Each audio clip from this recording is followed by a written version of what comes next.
Hello, I'm Marky Dragon, also known as Marcus Eikenberry in real life, and good morning, good afternoon, good evening, wherever in the world you are. I would like to welcome you to a special show.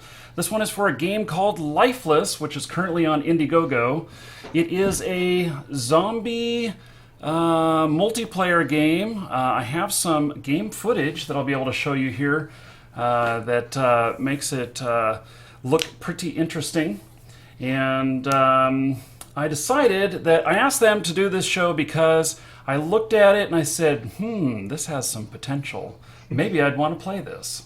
So welcome everybody here who's on the Hangout. And so we've got Jason with us and Christopher, who are from the development team. Hello, guys. Hi. Hello. And so now we've also got room for a few more people here on the show, and then I can tell you, Russian, if you come on with that picture, I'm going to kick you, just so you know. So anyway, shall we get right to it? Or actually, Christopher, can you tell me what the game is about here? All right, so actually I'm going to give Jason the chance to introduce the game. He's better at that part, so Okay. Go ahead, Jason. Hey guys, I'm Jason, Community PR Manager at RigidSoft. So Lifeless is a new zombie survival game that we've been working on for a while now.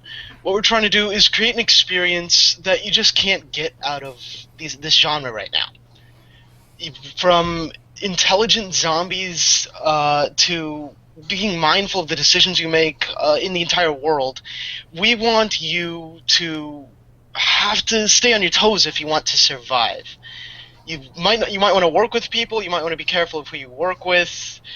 Zombies are going to be randomized, challenging, and just we're really looking forward to seeing how player behavior affects the entire world.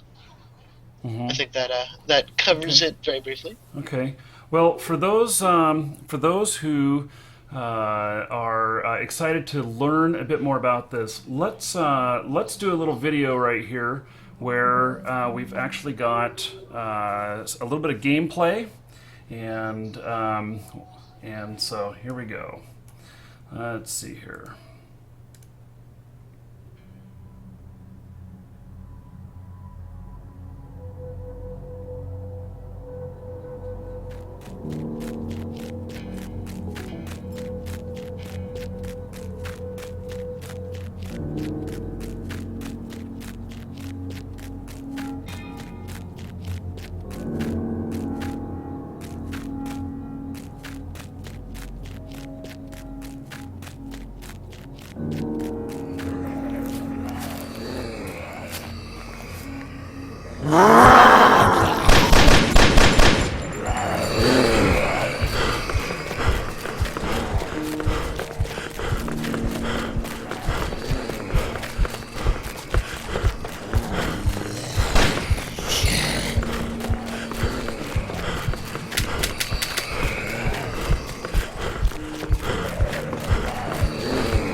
Okay, did that scare the crap out of you? So I can tell you that the original video, it looks like the audio was just a little bit off on there, but the original video wasn't that way. It was spot on, and the best part was the click, click, click of the gun. No ammo left. It's like a holy shit moment. Yeah. So, okay, so what do you now realize, people, that what you're looking at is very pre-alpha gameplay video, and so it's not fully polished. That's one of the last things that you do in game development, is really to get the polish on all of that. So this is just to kind of whet your appetite on exactly, what the what the experience may be like. And so I'm sure it would look a lot better when the game is released. Is that Definitely. not correct? Yeah. That is very correct. This is a pre-alpha, or it's actually an extended version of the prototype, and it was never meant to look good or anything. It was just meant to be used as a a test to see if the idea was good, and the whole way the gameplay was. That's the only reason. There's no real there's no idea of how good it would look. It's just a prototype. Mm-hmm. So, tell me what has inspired you guys to actually make this game? How was this game born? All right, so the way this game was born was we started out with a smaller prototype where you would have a house and you would defend it, and it was just a very, very simple mini game that we played around with, and we figured it was pretty fun. So we started expanding the whole idea around it, and we weren't that much into the genre at the moment or at the time. Then we started looking for other games that were more similar to what we're doing, and we realized very fast that there's not many games right now that are delivering what everyone wants to have. We tried to look for a game to play ourselves, and we very soon realized that there's nothing like it right now. So that's where this was born. We realized there's a need for a proper game, and we really think that with our background we can definitely deliver that. That's and just our love for the genre as a whole. That's where it was born, really. Mm-hmm. Mm-hmm. So you definitely have a love for the undead or the dead, whatever they are.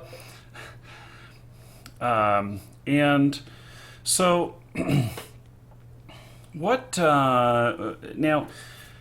You guys have a team of people, and you're doing an Indiegogo campaign. Really for the funding, so you guys can, because you guys have built this in your off hours, and so you're putting together the Indiegogo campaign so you can all quit your day jobs and actually publish this game. Exactly. So, okay. And what do you envision the gameplay to be like with, I see there that it's survival and that he's got his little, room that he's boarded himself up in, which is, probably like the control room for that radio tower or whatever. Yeah. But what do you envision play to actually be like? You mentioned something before about building our own places, building our fortresses. Oh yeah, definitely. Yeah, definitely. So this whole gameplay element is very huge, but one of the parts that I think people are interested in is there's this really big fortification aspect to the game. We really want people to fortify buildings, and we don't really see a need for creating your own houses from scratch, since I don't see anyone doing that in an apocalypse. But fortifying is a huge part. We want to expand on that slightly later, but currently the fortification system is one of the big things. But one thing that really goes hand in hand with this whole fortification idea is something we have is just traps. We really want people to build their own traps and combine traps and just use physics in the engine, and in general make very cool traps.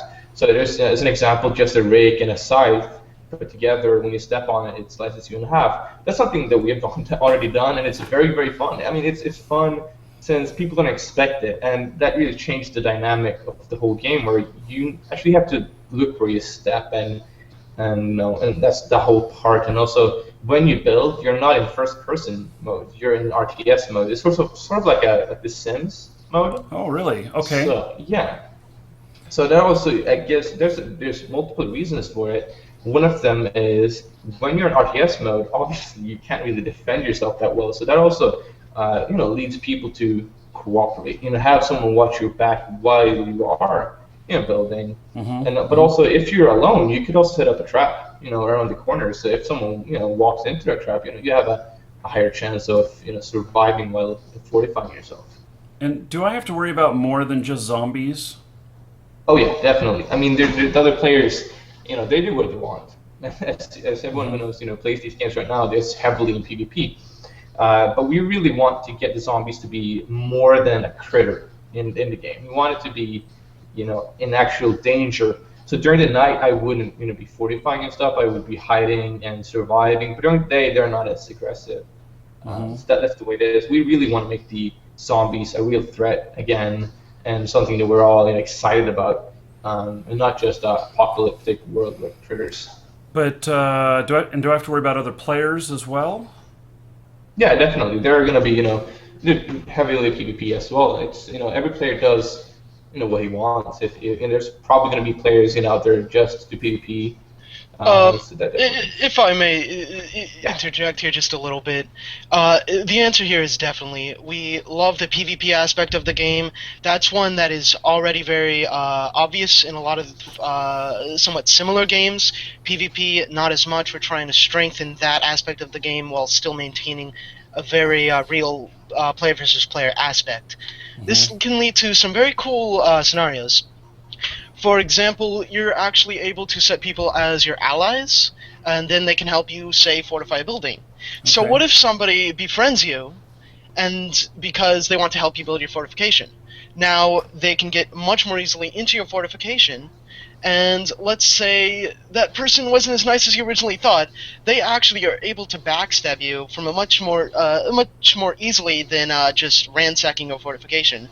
They can shoot you in the back of the head. Then obviously they're not an ally, but this is just a really cool mechanic that we're really happy to have. These tool sets that we're giving players encourage them to behave in certain ways that really allow players to make the game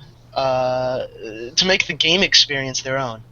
And I think we're going to be seeing some very interesting strategies in this regard when it comes to player versus player. Yeah, and what about are players going to be able to storm another player's fortification and take it over? Can I kill them and kick them out and I live there? Or definitely. So we're still working on some of the specifics to actually fortification ownership. Right now, it's going to be kind of like you go in there. If you're in the fortification for long enough, maybe 10 seconds, you take it. You might have to kick other players out or ally with them.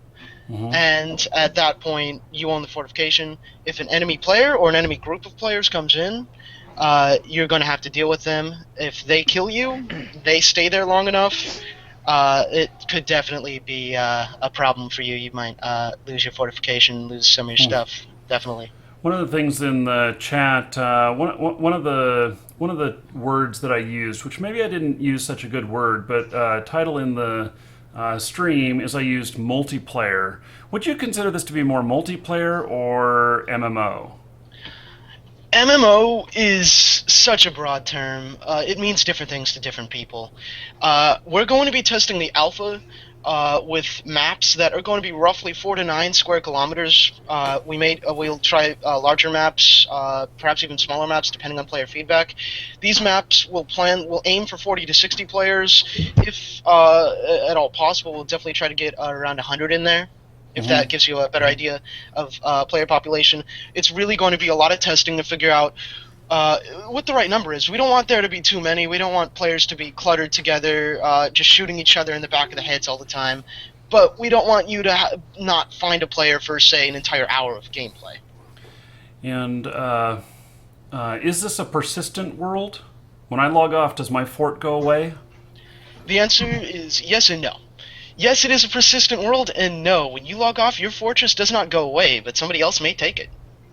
Oh, damn. Yeah. So I'm going to have to come back and shore it up or take it back whenever I come back.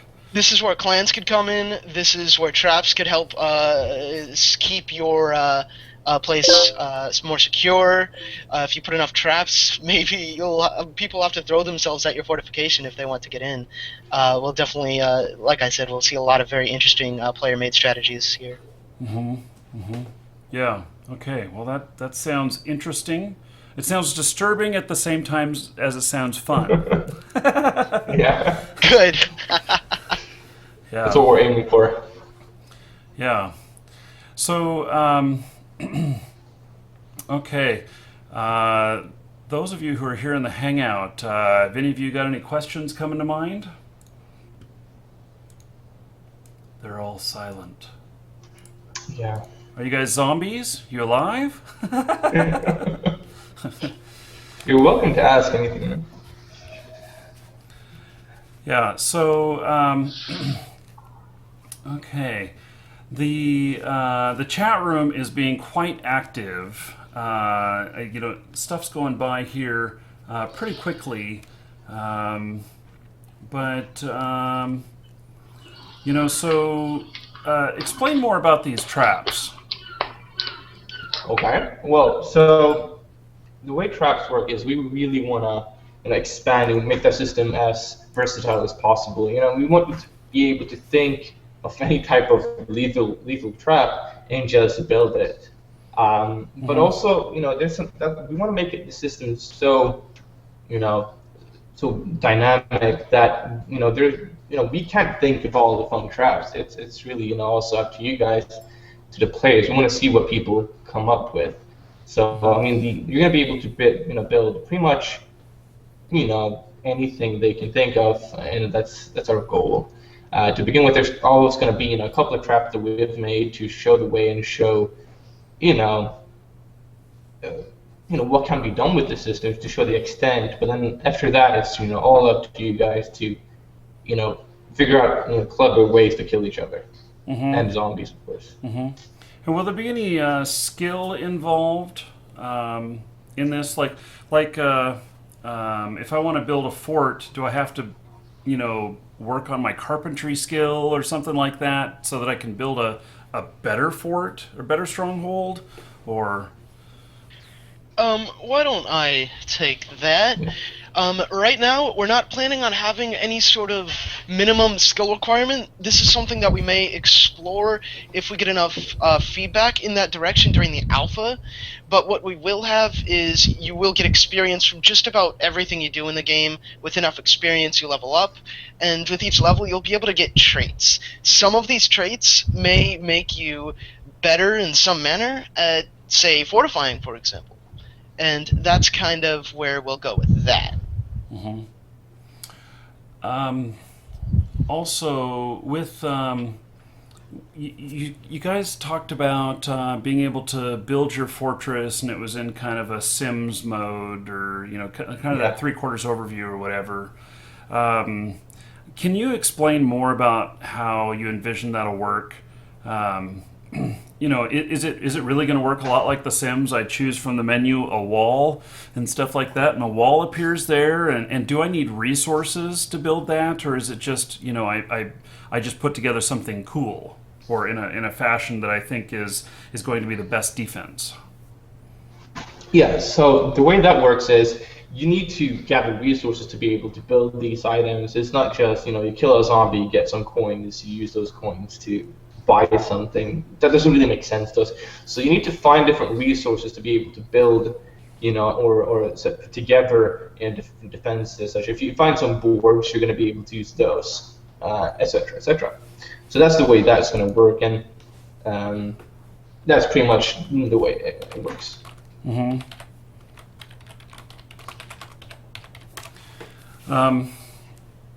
Okay, and let's see here.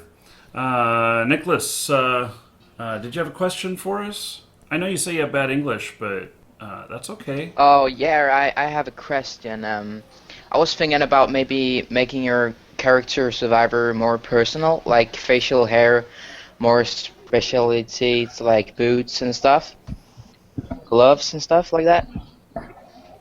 Character customization. What have you got in mind for that? Yeah. So, and in the alpha, it's going to be limited in terms of actually you changing your character's, visual appearance, facial hair, etc. However, we're going to have a lot of, gear clothing, etc. That's something that also plays into the game, since we do have the full day-night cycle, but we also have a full year cycle, so to say. So we can specify any time of the year, and it's going to be, if it's in December, it's going to start snowing, and so on. And then since you have body temperature in the game, you're going to need to have different clothing also. Oh yeah, so you're going to get cold, huh? Yeah, you're going to get cold, and getting cold isn't the best way to survive. So that's where clothing comes in as well. But that's also a fashion thing as well. If you want to, it's up to you which way you want to make it. Would you like? How about food? Does my character get hungry? Yes. He gets hungry and he needs to drink. That's it, and eat. That doesn't kill you. You don't die necessarily right away. We haven't decided 100%, how lethal it's going to be, to be hungry, but you're not going to die right away. What it does is, all of these things, body temperature, food, hunger and thirst, but body damage, all this really plays together and, gives you an overall, feeling to the character. If he's really hungry, he's going to start being, slower, less responsive, and so on. This all really ties together in the system to really give you an overall feeling that you need to, take care of your character, pretty much. Tell us about death. So death, well, there's no permadeath. I'll start with that. When you die, we haven't exactly decided how it's going to work in terms of how much you lose.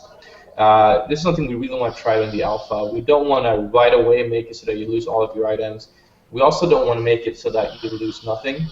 That's something we really want to work out in the alpha with the players. See, do you want to have all of your items taken away when you die, or do you want to have one item, maybe your weapon, or maybe you lose experience? That's something we were going to really heavily try to work out and get a lot of feedback from the players, so we make the game that everyone feels it's the best balance game. Yeah, and so this is a huge aspect where we want players' feedback. Even permadeath, the possibility of some sort of hardcore server, if people really want permadeath, is a viable option, depending on the feedback we get during alpha and beta. Okay, so there's room in this for potential players to actually voice their opinion on what it is that they want to play in the game. And then you guys are making some modifications based off those suggestions. Yeah, exactly. We're really big on community feedback, especially the whole point of the alpha is to try out the game, see what works and what doesn't, in a bigger scale. Just having us maybe 4 or 5 people or maybe even 10. That's not enough to get a really good feeling, since we're doing the whole thing, from start to finish. We don't really get an objective view of the game. So that's where we're really big on community feedback, and we really welcome a lot of people to try out the game with us. And we're going to really heavily, that's really going to shape the world and the game itself. So if I back this project, which actually I already did. So let me change my question. I've backed the project. Now, when do I get to play? Yes. So you get to play in about January. Depending on which package you get, you will be able to play in January or just a couple of months after January. So we're not exactly sure which date beta comes out. And after, if you haven't backed the game, you will be able to play when the game is out. It's going to be free to play, so anyone can play it. But that's after alpha and beta, and the alpha is we're planning on getting that out in January.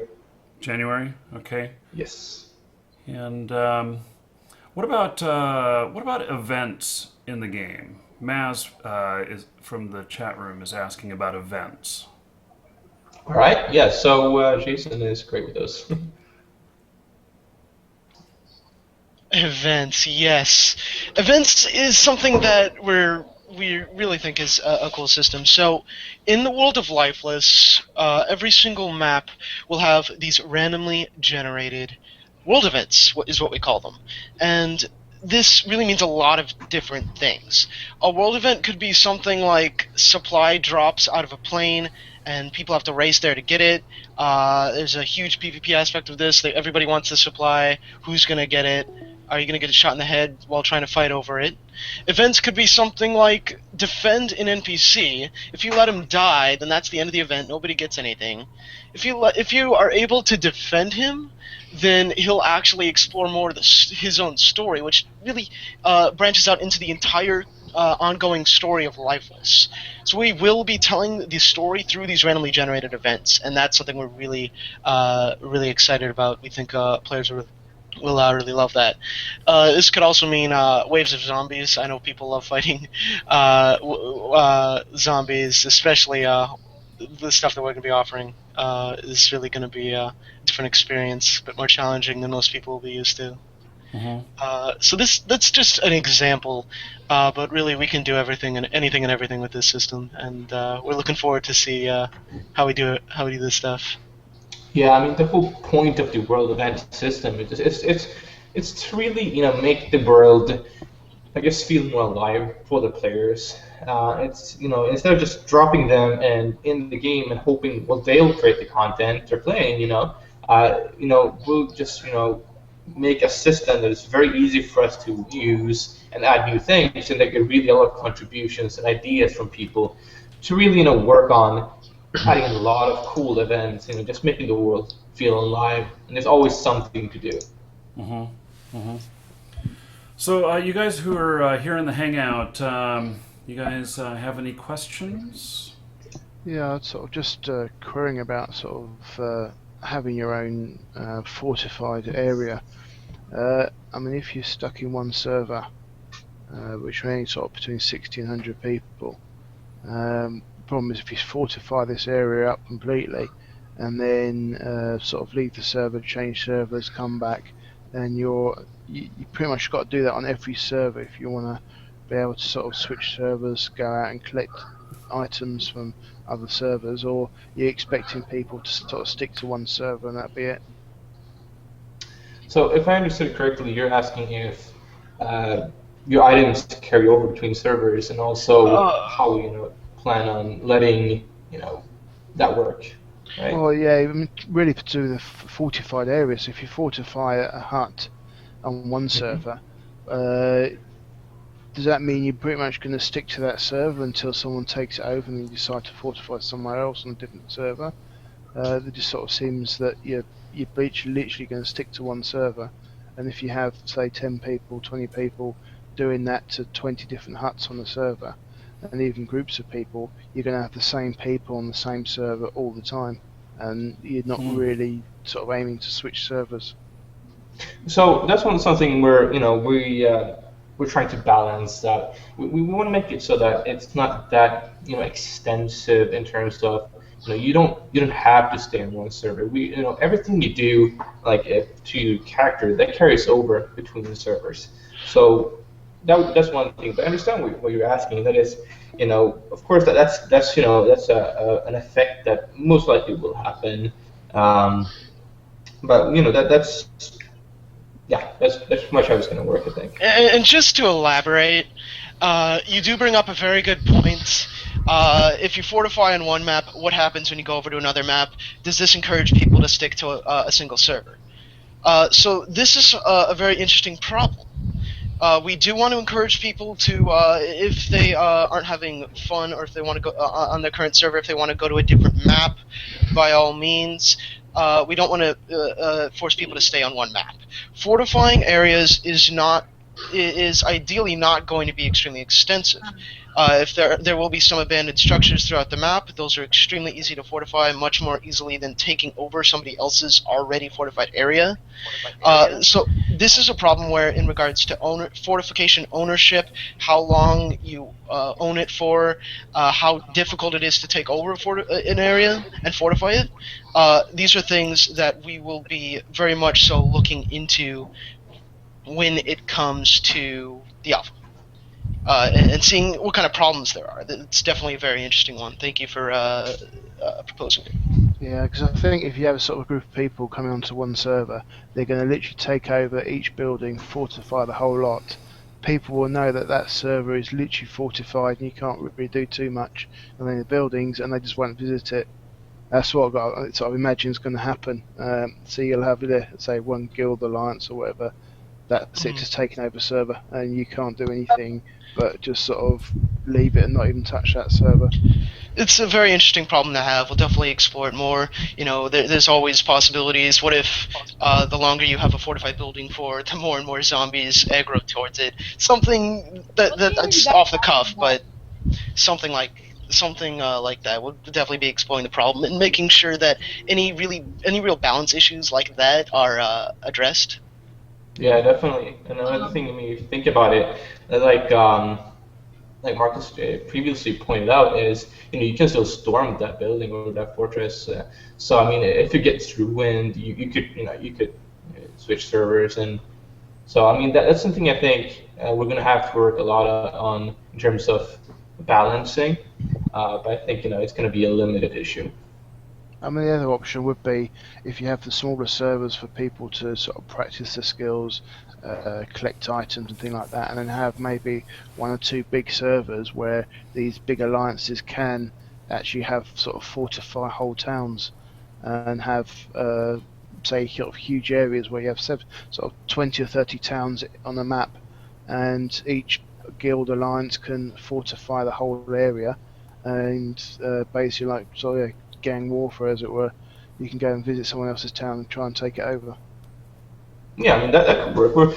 We really want to work, and we want to try out different modes, and we just want to explore the whole genre in any way possible. So I mean, all of these things. We also want, regarding to the size of the map, like Jason previously pointed out, we are working on exactly how big they're going to be, and that also will limit the possibility of this happening.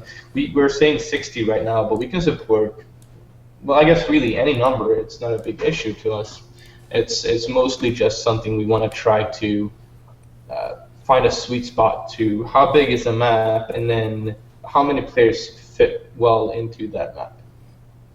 I mean, you can also have different size map for different map people.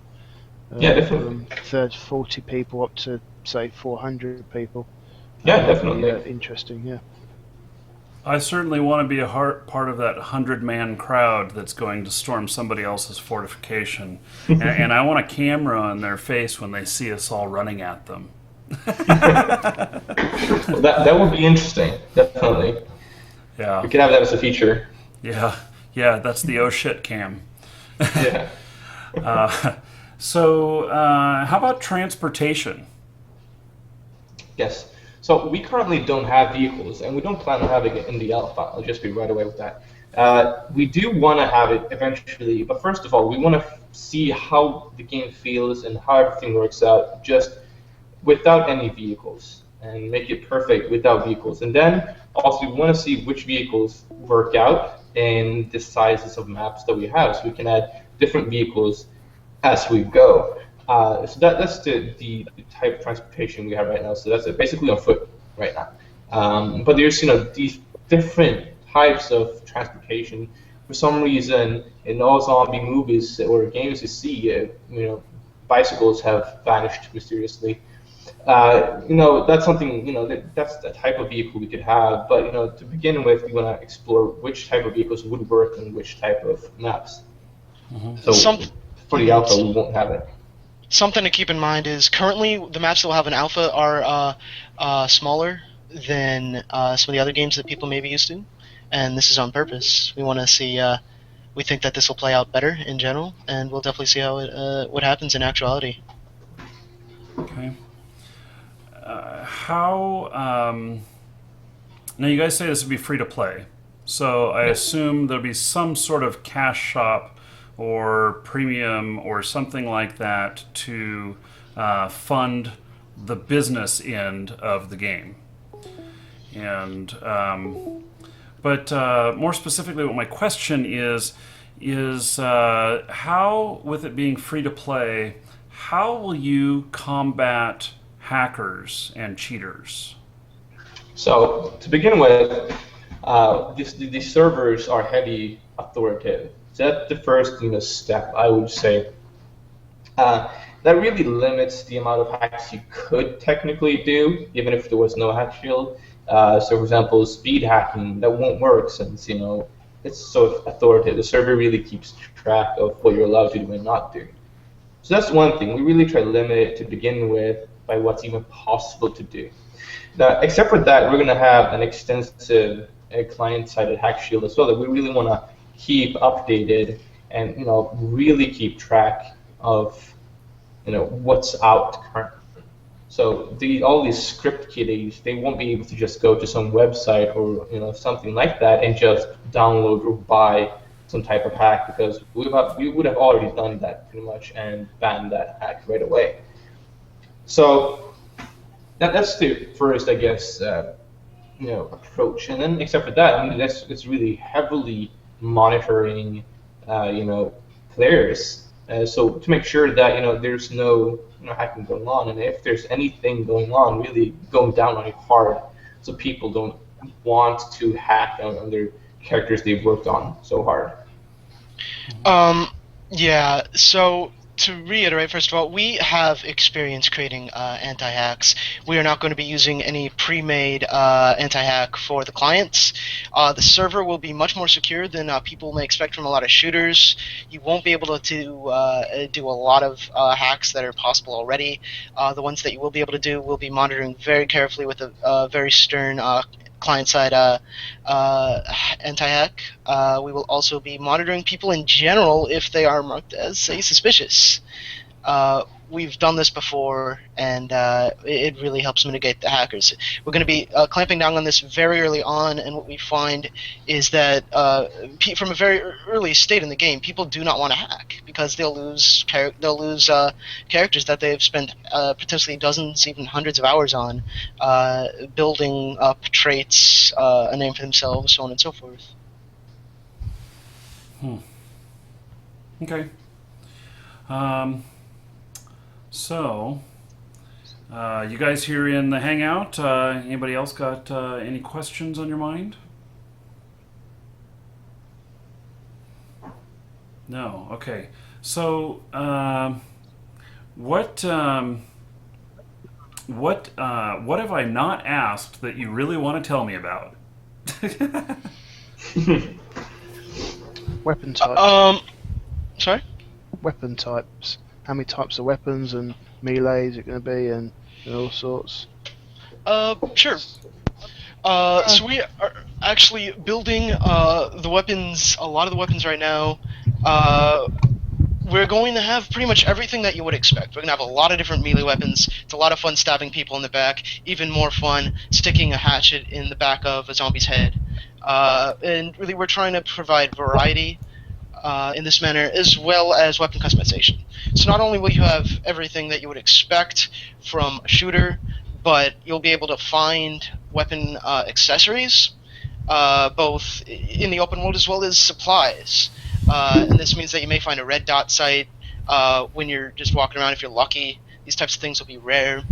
Or you may find a stick. What you can actually do is, with the right tool set, you can actually sharpen the stick, stick it on a gun, and use it as a bayonet. Wow. And so these are just a couple different ways to increase the variety and further allow you to play the way that you want to play.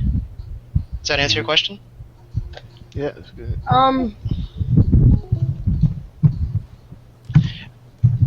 Go ahead. Mm-hmm. Another question? I have a question. The zombies in the game, how hard will it be to take them out? Can you take them out one by one, or will it be like 10 you can take out, or stuff like that? Yeah, so the zombies currently, we really aim on making them very intelligent and really hard. I mean, in terms of how each individual one will be able to, easy to take out, it's basically like killing a human being. So it's not going to be extremely hard to take them out one by one. However, there's going to be different types of zombies as well. So, I mean, some zombies, if they're, very large zombies, or if someone that has been, a bodybuilder, that person's going to be harder to take out. Or someone who's really good at running before they turn into a zombie. and they'll be really fast. I mean, your tactics won't work the exact same for each zombie. That's one thing. But in general, a lot of zombies, we really want to make it so that you don't go up against a horde of 50 zombies and expect to win, unless you're a couple of people. Unless you're really good. Unless you're really good. Really good, or have a really good plan. Will there be different zombie types? So yeah, there will be, definitely. So like I said previously, there will definitely be different types, and the way the types work is depending on how the person was before they turned. So if there was someone like I said, heavily built or anything like that, that would really reflect in how they work and completely how they move, what way they will try to attack you in, how fast they move, and so on. So you got your child or midget zombies. Oh, absolutely. Apparently. How intelligent will the zombies be? Very. Well, as intelligent as a zombie can be. Let's begin with it. One thing that we really work on is we don't want the zombies to basically be they hear noise and they automatically set a target, they walk to you. So if you're behind a wall, they will just walk around the wall because they will know because that's what they're. That doesn't really make sense to us. So the way it works right now is if you make a noise and you're similar, kind of close to the zombie, they will look at you first and they will see. In technical terms, they will actually look and cast rays and try to hit you, which means that they will be able to actually see you. So if you duck right away after you make a noise, they won't see you right away. They won't attack you right away. They might go and investigate depending on how loud the noise was and so on. And stuff like you can't just jump up on a rock and expect to be okay because they're going to be trying to walk around the rock finding a way to you. That won't work. We really work on making the AI as smart as it possibly can be for a zombie. It's still a zombie though. Okay. I know this is a weird question, but is there a feature of when you kill a zombie, you can use its parts to put around you to scent yourself from zombies so they can't smell you? I want to hang the arms and limbs over my shoulders and smear my face with all the blood so that I can walk through the zombies. Yes. Yes. It's not planned at the moment. If we get enough feedback about it, hey, we're all about making people happy. We want to play a game we want to make a game that everybody wants to play. I just want to rip their arm off, and then I'm going to grab it by the wrist, and I'm going to use that to bash the rest of the zombies. No, they're not gonna. I mean, they will still react to you, even if you're walking around all smeared in blood.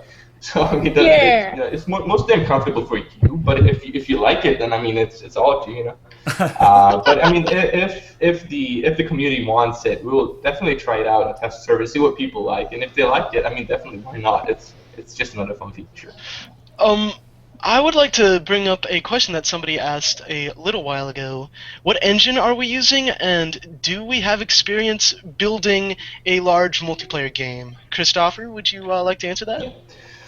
So the engine we use is Unity 3D, and the experience we have right now is I personally have worked quite a bit in games. I haven't made a title before myself, but I've been involved in some aspects of some. And one thing I think a lot of people would want to know is how do I handle and what kind of experience do I have with the multiplayer, and that's where I guess one of my core strengths are. I'm quite good when it comes to networking and multiplayer. I've developed multiplayer for a framework. I can't really see what it is right now because I don't know if I'm allowed to, but I've developed multiplayer features and networking for a framework used in games. For specifically multiplayer, so that's how I know what will work, what won't, how to combat cheating as well as possibly. So that means that Lifeless won't be using the average multiplayer setup that Unity provides. We'll be using something that's a lot more optimized, which means more players can play together and less cheating, amongst other things. Yeah, pretty much. The servers aren't just made from some pack that you can buy or anything like that. Yes, and Unity will support many consoles. This includes did I say consoles? Yes, platforms. Platforms. Consoles, maybe in the future. Right now, we're not planning on it, but platforms. Excuse me. Windows, Mac, Linux, and it's not technically a platform, but we do already support Oculus Rift, and we're really excited about that. That just is a lot of fun. encourages people to really play more naturally. Kind of like they were actually in the game, and that'll make for some really cool gameplay. We're really excited to see videos and so on of that.